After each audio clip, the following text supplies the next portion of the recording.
Bill Green is a Maine legend. He spent 47 years on the air at the NBC affiliate called, over the years, WCSH, Channel 6, Channel 2, and now News Center Maine, starting in sports and eventually branching out to his lifestyle show, Bill Green's Maine. Today, I ask him if being on TV in the 80s was really like the movie Anchorman, what conservation means to him, and if he was surprised by the reaction when he endorsed Susan Collins in 2020. Well, Mr. Bill Green, thanks for joining us here on this inaugural episode of Partly Serious. We appreciate you coming on. Well, I'm appropriate to be on a podcast so named, Partly Serious. No, Good to Mr. see you, Bill, Keith. How you doing? I know. Yeah, we've run into each other here and there, some Yeah. happy events, some sad events. And we're going to talk a little bit about the time we overlapped in the news world. But I want to start with something that I'm sure you get asked all the time because you have been around the state of Maine in a way that not many of us have. And I wanted to know, what's the spot in Maine that the first time you went to it, it just kind of took your breath away? So many. I mean, that one I'd say Katahdin. I mean, when I was a kid, I mean, even as a kid, when you see Katahdin, it's a beautiful mountain, even as even compared to other mountains, But so there are a lot of places in Maine. Certain waterfalls and certain rivers. I like the diversity of Maine. I like the fact that we have mountains and we have ocean and we have trails, and so I like getting around. I don't really have a favorite spot, but I've several times been in awe, I guess. There's a lot to see here. I'm embarrassed to admit, as someone who's lived off and on in Maine since 2010, I went to Moosehead Lake for the first time last year, and I Yeah. can't believe it took me so long. Well, the steamer Katahdin goes out across the lake there. You get some of the most beautiful views of Maine on that old steamer Katahdin out in the middle of Moosehead Lake, as any other place. So, and anybody can walk 10 steps on a boat and sit down and ride for a couple of hours. So, I hear you. It's beautiful. It's great country to get outdoors and recreate in. Do you feel like sometimes the size of Maine makes it so that there are lots of places that Mainers, people who are born and raised in Maine, have not been? Yeah. Plus, we're cheap. We don't spend money on guides and boats and stuff like that. I mean, people from when you talk to somebody who's running a sporting camp or something up north, most of the clientele is not from Maine. You don't spend, 300 a night or whatever it would be to go somewhere for 6 days. And it's too bad because a lot of those areas are the most, beautiful places around. That's a good point. And actually, when we went to Moosehead, I did hire a fishing guide because I like to fish, but I was looking at the map of Moosehead and its scope and the depth in certain places, and I said, I don't know how to fish for these kind of fish. Like I would just be out there with a worm trying to drop it down 15 feet and see what happens. Sure. Well, Kirk Craddy and I were going somewhere. Kirk Craddy was a photographer who does big old fish now. And we go somewhere up north, and I thought, let's grab a green outdoors 2-minute feature with some fishing guide at Moosehead.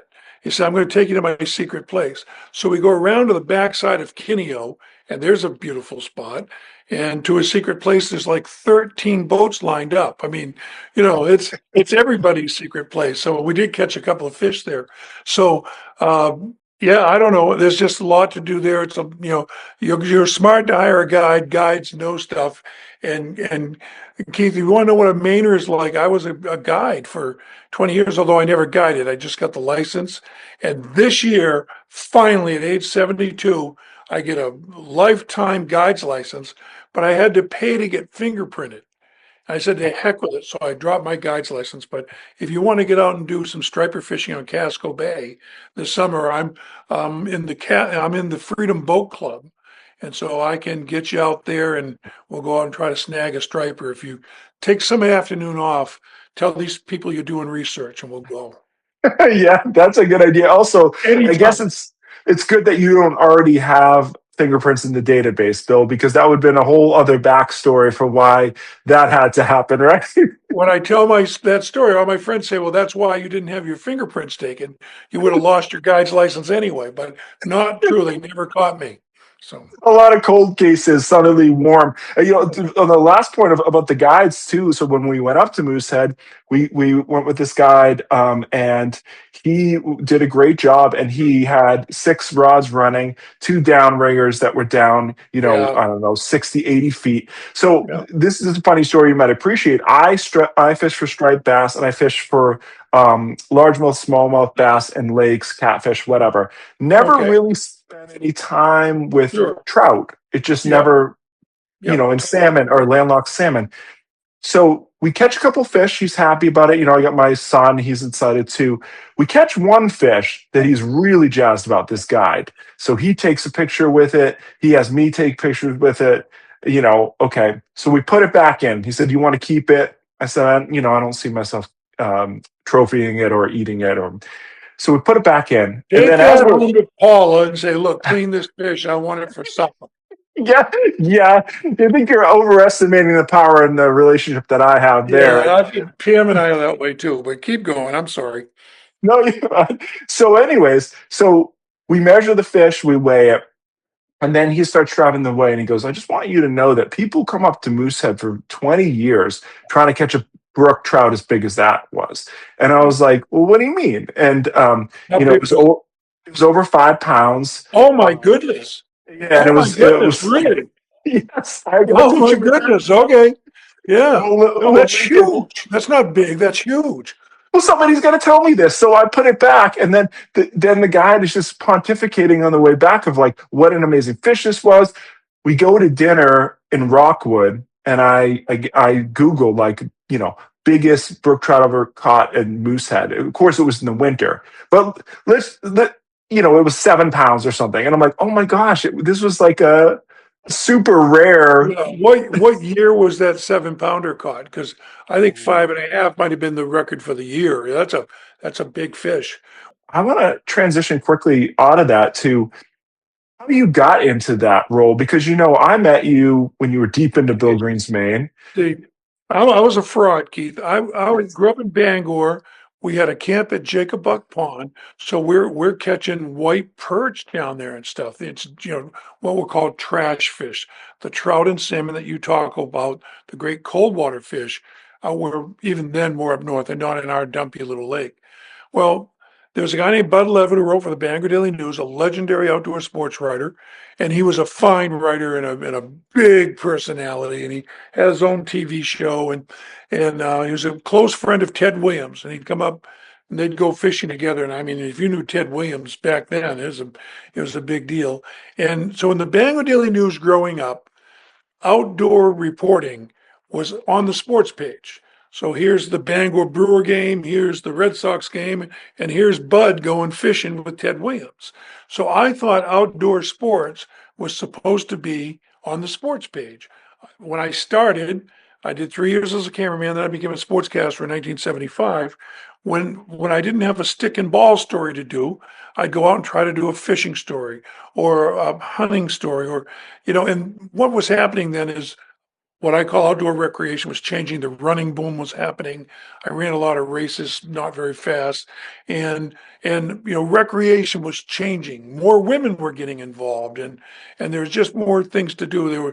There was orienteering, and I can't even think of what that thing's called, where you go out and look for stuff in the woods. And so there's just all those feature stories were available to me, and I would try to do them.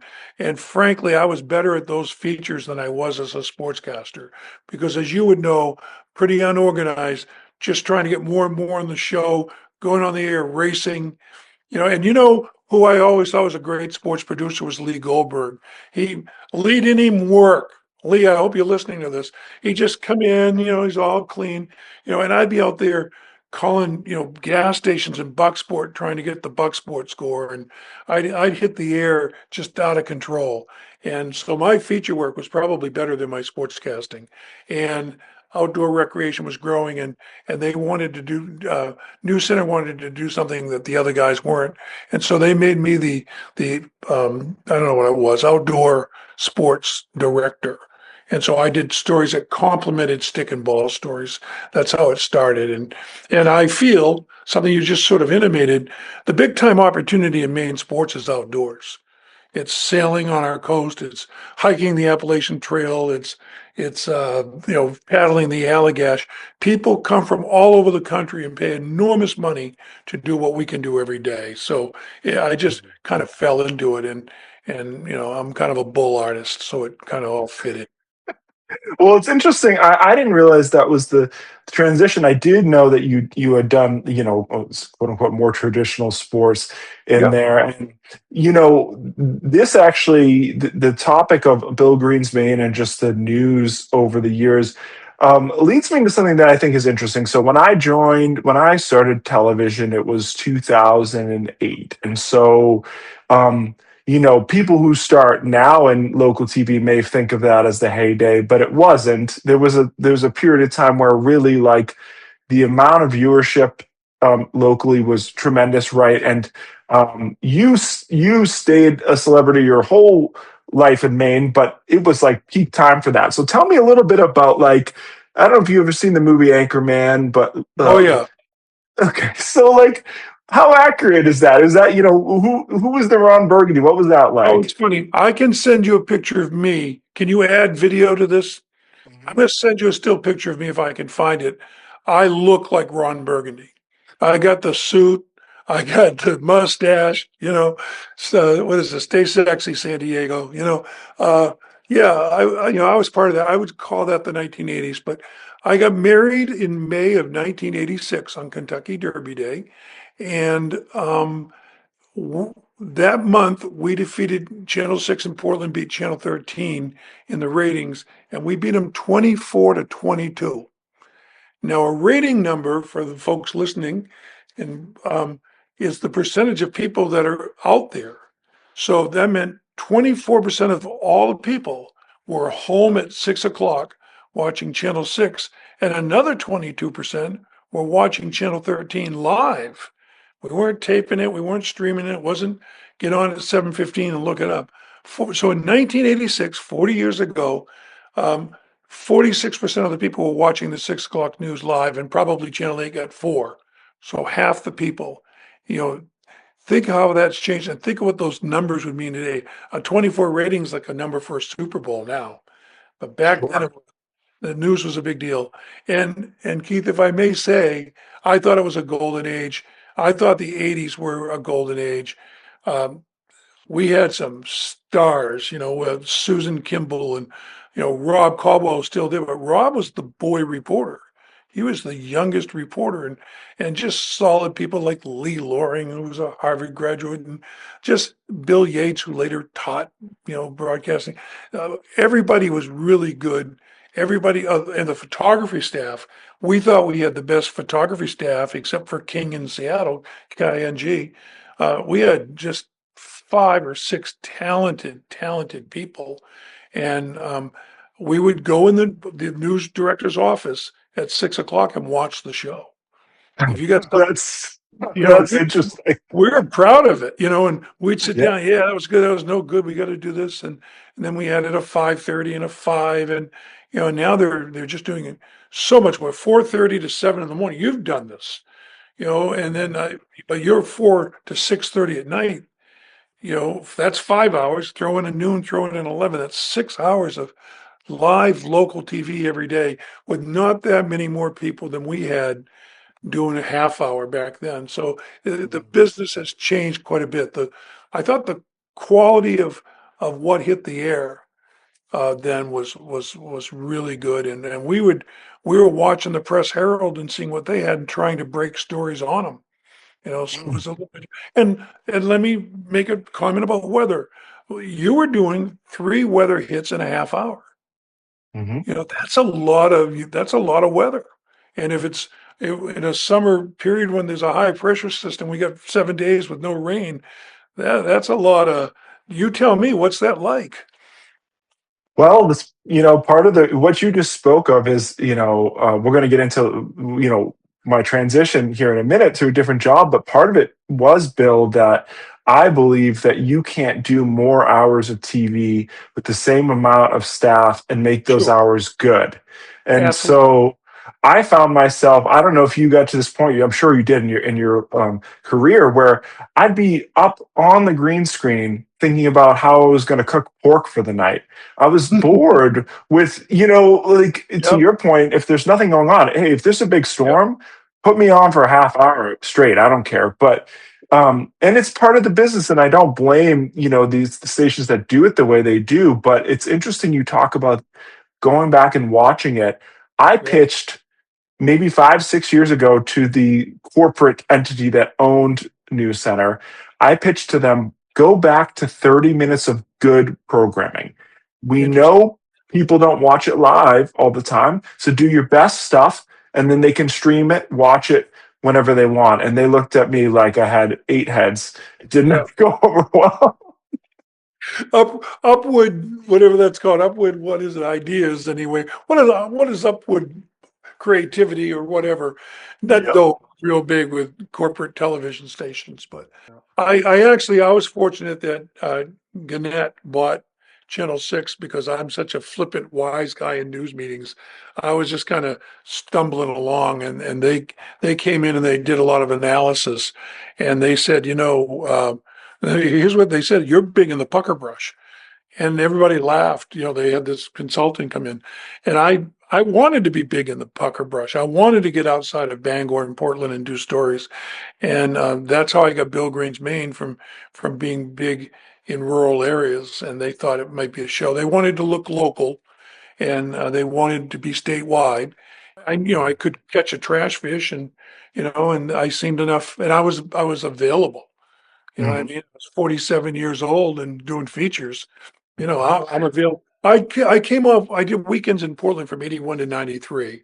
And I was kind of stuck behind Bruce Glazier, who was a very popular sports director. And I wasn't going anywhere. And Pam and I married, and we had a couple of kids, and it was just time to be home nights and weekends. And, you know, Mhm. so I became a feature reporter. They were doing a thing called Color Me Green, which was kind of an environmental multimedia thing. And I was going to do 4 half hours a year and I guess a feature every week. And I pitched that as a multimedia journalist, meaning a one-man band shooting my own stuff. And that's what released me from the studio. And, I had my own camera, threw in the back of my own car and took off for the week and came back with a couple of stories and then those 4 half hours a year. Which at the time, I mean, now it's a model they use a lot, but at the time that was Yeah. definitely unusual. You mentioned Bruce Glazier, and I want to. I'm not telling you what your answer is going to be, but one of the questions I had was, what TV personality that you knew, whether it be in Maine or elsewhere, knowing them off camera, were you most surprised that they didn't cross the line on air, like someone Yeah, that you're Bruce just is they could. close. Yeah, yeah, that's what Yeah, made me think of it. yeah, yeah. Bruce is close. Bruce had a sense of humor like Don Rickles. I mean, he was funny, but you can't say that stuff, especially now. So, um, yeah, maybe Bruce. I mean, Bruce a funny guy. We were good friends. We did a couple shows. Saturday we did a Sunday night call-in show and then a half-hour show, um, and we traveled a lot together back then. We'd go to Red Sox, we'd go to spring training, and we'd go to this. We didn't go to Super Bowl, but he'd go one and I'd go the other. But we'd go to spring training. We made some trips together, and he was a funny guy, a very funny guy. I love comedy, and I'm self-deprecating, and it's something that I enjoy. Like as you know, I wanted a roast instead of a positive exit to News Center. But Bruce is the only guy that when I first got there, I wasn't sure if he was kidding. Like I came into the office. I think you guys were in maybe the office, on the side there where Yep. it's been taken over since. But and Next to weather, right? yes, Yeah. yes. I don't remember exactly what he said, but it was something along the lines of me looking really young and like not being qualified for the job. And I learned real later that like he was just so dry when he delivered stuff Yeah. that you just didn't know. And it's funny because I'm accused of that sometimes. People don't always know I'm kidding, and I looked at Bruce and said, "Whoa." Well, when you get older, Keith, it only gets worse. But I have an expression, there's a little truth in every joke. It's hard to make a joke that's funny if there isn't a little bit of truth in it. So you were probably young looking, and the other thing about Bruce is if that was a weakness, he'd pick at it a little bit. He had a couple of things on me I can't tell on this show. But I said a couple of things one time about a restaurant, and someplace to take your mother to lunch, and somebody saying, "Oh, take her here. It's got such nice ambiance." And I said, hey, he's not trying to go to bed with her. He's trying to feed her. So, and Bruce just laid that on me for a couple of years. But Bruce Glazier is one of the funniest people I ever, arguably the funniest guy I've ever met. We were good friends. We worked together, a lot of fun. And people say, what do I miss about retirement? Just that, just talking to you. Seeing you during the day. I don't miss being on TV. I don't miss out doing the stories that much. But I thought we had a great group, and I really enjoyed the people we worked with. I agree with you. I think when people have asked me, do I miss, and obviously I've only been out of it 6 months, but I don't miss the TV part. But the crew and also just the way newsrooms are, like I mean, my wife jokes that they're just like HR nightmares, not in like in a bad way, but just people just say stuff that, I think is hard to say in a lot of other jobs. I've had other jobs, so I kind of, know how it goes, but I think it's because they were a bit more of a family. And so people were more flexible with that. But yeah, Well, that's but a couple of things about a newsroom. In the old days, the phone used to ring. You had to answer it, by the way. But when the phone rang, somebody was hustling you. Somebody wanted you to do a story. They might want you to come out and do a very positive story about what the Rotary's doing, but they might want you to nail their political, so you love the public, you want your contacts, but you've got to um, whittle those down. You've got to be, I think, objective, and you've got to try to balance what you're doing. And and so a newsroom is not only a place where you've got to kind of protect you and the others, but it's also a place where you have to ask that tough question. You know, even among ourselves, we have to say, is that guy, uh, you know, tough questions about, politicians? Do we you know, is, you just have to ask tough questions. You have to at least in a professional private setting in the newsroom, you've got to ask those questions, I think, to balance the thing out. And so I think we're tough. I think we're tough. We're tough on each other. We're tough on the world, but we have to be a little bit cynical to get a good newscast together. yeah. I think you're right. It builds a certain relationship. Um, So, you're just talking about politicians. This leads me into a question that I wasn't sure if I was going to ask originally, but, I felt like it's something that we've never talked about. I consider you a friend, but it's never come up.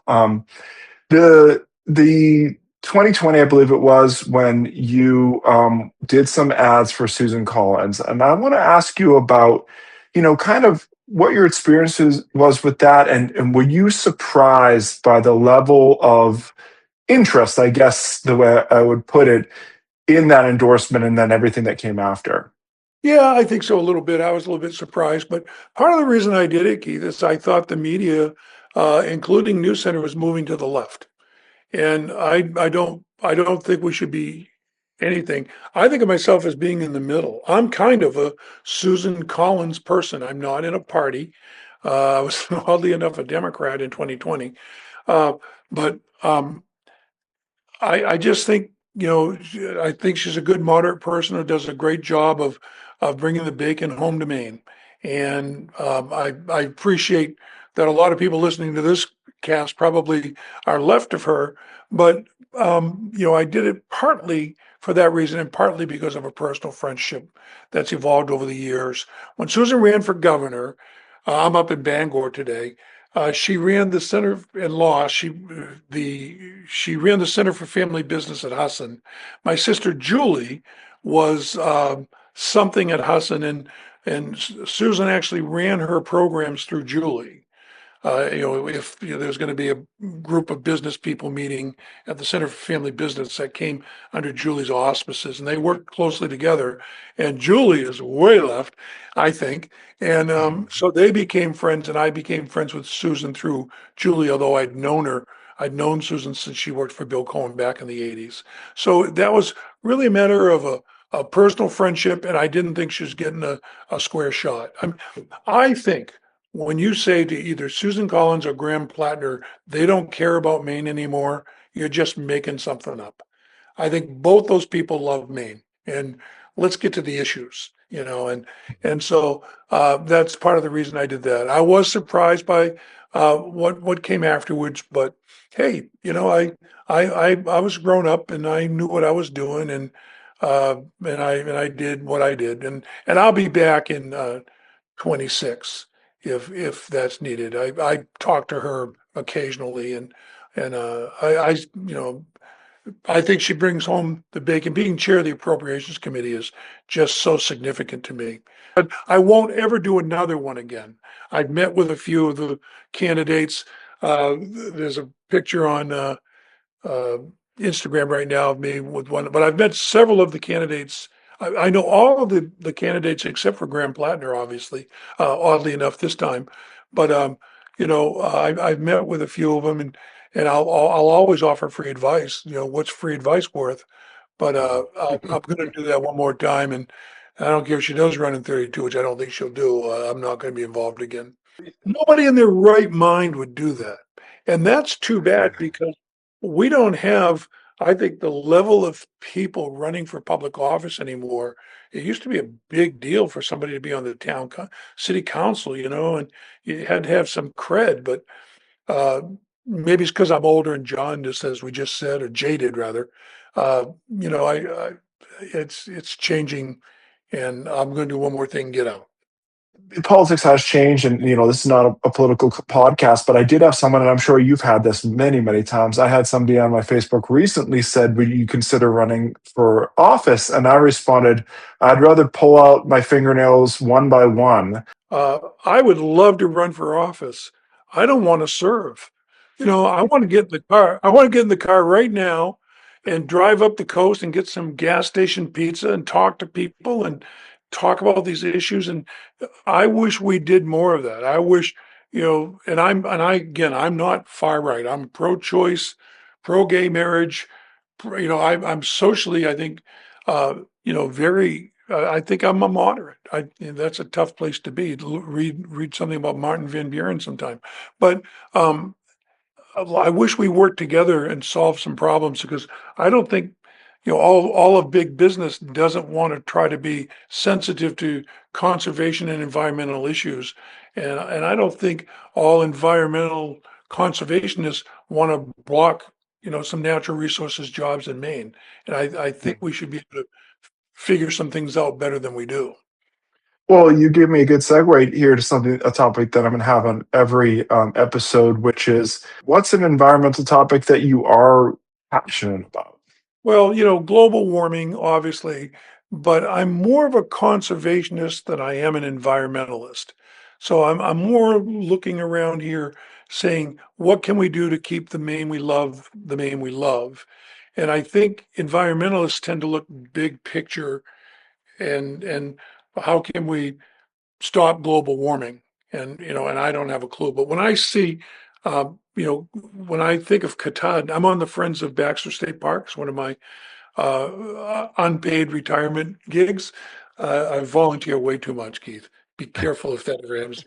But you know, it's not with the warming winters. The top of Katahdin is just rocks. That nothing basically is growing there.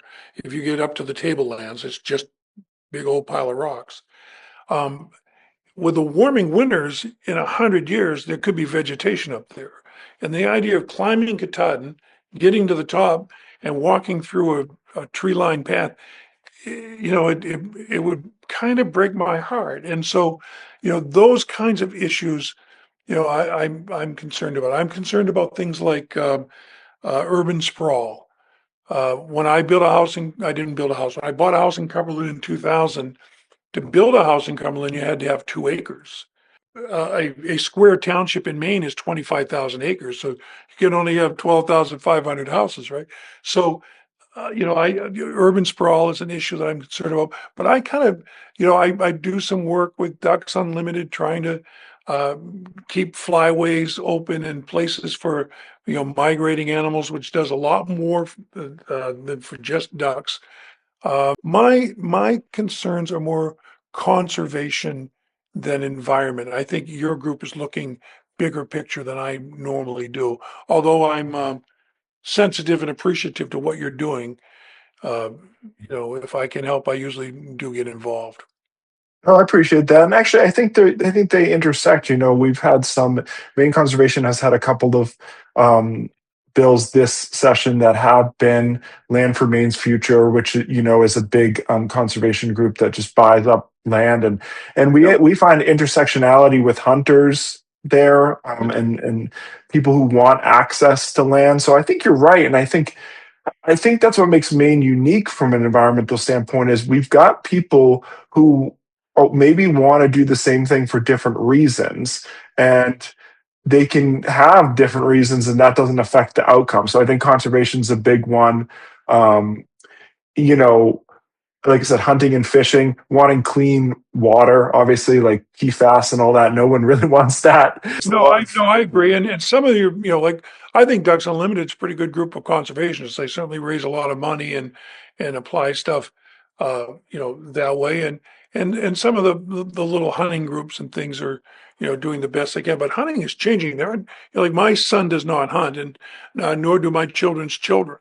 So, what IF&W, Inland Fisheries and Wildlife, is kind of getting by on is extending seasons and different seasons. And like we didn't hunt turkeys when I was a kid.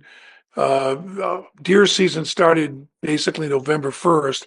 Now it starts for archers in September 1st. There was no moose hunting. So there, I think things are changing in the hunting world, but I don't think there are more hunters.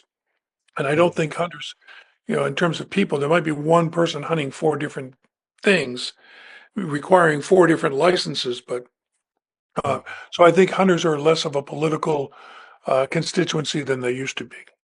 Yeah, I think that's fair. I want to go back to something you mentioned before, and it's interesting because I kind of wrote it on my notes before we started this, which is trust in news. I mean, this is a big topic, obviously, and local news. I'm not sure if still polls as the highest trust level of any type of news. So you've got national news, like an NBC, CBS. You've got your cable news, the Fox Newses, the CNNs, and then you've got local news and print. And local news still is the highest trust level, but it has gone down over the years. And I'm wondering what you think. You know, you kind of mentioned it when you talked about Susan Collins, but what you think is responsible for that, or what can be changed or improved to make people trust it more, or is it that we're in a world where there's so many different voices now that that's just going to be how it goes? I can only, it's interesting that you asked that, and I've wondered about it myself. I didn't know that local news was most trusted. I'm glad to hear that. I think it's because we live among the people we're reporting on, and we have to be a little bit more fair. But I think a story is better if you cover both or all sides of the stories, as many as you can, in the limited time that you get to do a story. It To me, it's just more interesting when a story has two sides, and uh, you know, pick it. I mean, let's take a dam. Should we take the dam out? A story that says, yeah, we should take the dam out and let it, be all wild and free. That's fine. What happens to the pond down below it where, people have camps and, just do the whole story, discuss the whole thing, educate me when I watch the 6 o'clock news. That's, there are, every story has at least two sides, and it's a lot more interesting when you cover more than one side. I think we have a tendency to be liberal in newsrooms. And, I can't remember who it was that used to think they were in the middle. And at the end, they ended up on the far right, but there was a cartoon about that somewhere. And I think, as an old man, people think I'm really right wing, but I'm not. But I think, so I think back to your question, I think it's newsroom leadership. I think you got to have somebody who's reading your story, not just checking it for spelling, but to look at, did you get another side of the story? Is there anything that's educational? I was with some guys today in old growth forest. Okay, spectacular. One of them was a forester, Jensen Bissell, who used to be the park director at Baxter State Park. And we're looking at trees that have never been cut. And I'm thinking, this is like church. This is better than church.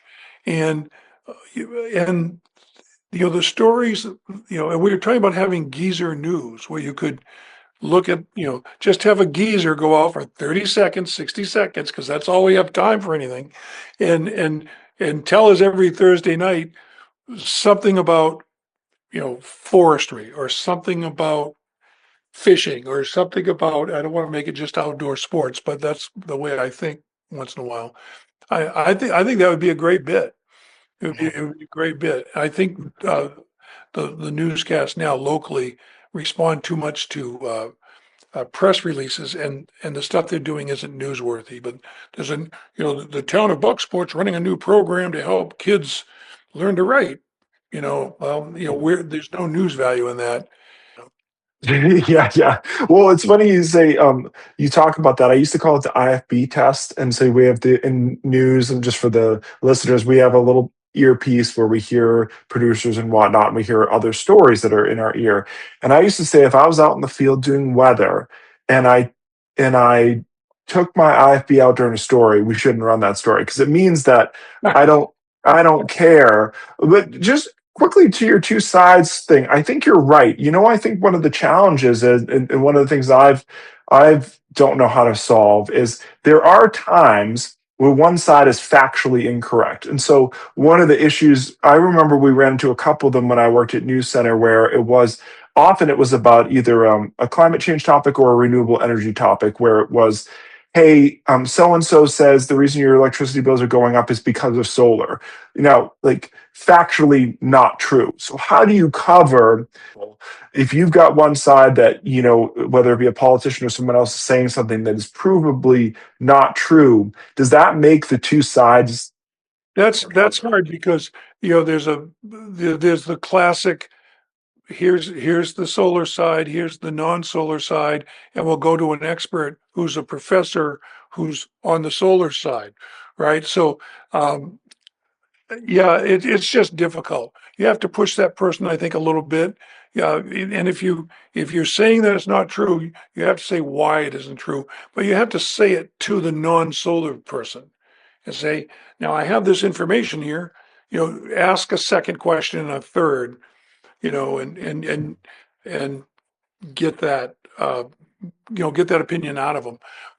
Just for your listeners, the rule of thumb for me was I give the facts and people give the subjective. So, the reporter does give the facts, and you lead. I would try in that case, just off the top of my head, I would try to lead into facts that I had that indicated that solar power doesn't raise your rates, and get that person's impression. I don't know. Yeah, I no, you're right. I mean, follow-up questions are very powerful in journalism, and even if the person who's and that was just an example that I could think of, but even if the person who's telling you something that's not true, at least you can try to get them on record responding to it. You know what I'd put on my geezer news? I'd put how to read your electric bill on my geezer news every 2 to 3 weeks because nobody can read the darn things. You're in luck. We run a whole program that this woman Maggie who works with Maine Conservation Voters, she goes around and she breaks it down. But I mean, it's a very topical thing, and it's gotten more expensive, and people want to hear about it. I'm going to shift gears quickly because we want to keep these in a good length for everyone. Wait, I have a bone to pick with you because you Okay, asked me what? about air conditioning one time. I said I've never even considered it. I'm from Maine. And now I'm sitting there under my heat pumps all summer thinking about you, Keith. Am The I, air am, conditioning. is my use of and we've got a Tesla, is my use of electricity now too great? You're still okay. The good thing about the electric vehicle is one of the facts I like to give people is that even if you go and plug in your Tesla or similar in West Virginia, where they have the highest coal Yeah, electricity generation in the country, it's still as good as a 30 mile per hour gallon gas car because electric motors are just that much more efficient than internal combustion engines. You go out there, you feel the heat coming off it and yeah. everything. That's waste, right? So you're still okay, but the heat pumps, man, I think I just run warm. I'm running those. Okay. And one last thing before I let you go on. When we got that Tesla in 2022, I think 21, the right wing hated us because they say, well, them precious metals come from somewhere. And then Elon Musk took off with his chainsaw, and the left wing's on us. You ought to trade that thing in. So I don't know, no one's I saying, know. yeah, okay. Yeah, okay. I know that's a tough one. I actually looked at because I was getting my second electric vehicle around that Yeah, time, and I was considering a Tesla because they have such a great network and whatnot. And I had people say, "Well, will you buy a Tesla from Elon?" And I said, "Elon's not going to notice my money." I do think it gets crazy if you. I understand why people boycott for various reasons, but personally, for me and these big companies, it's so hard to say because this person said this, I'm not gonna yeah. but that's at least that's how I feel.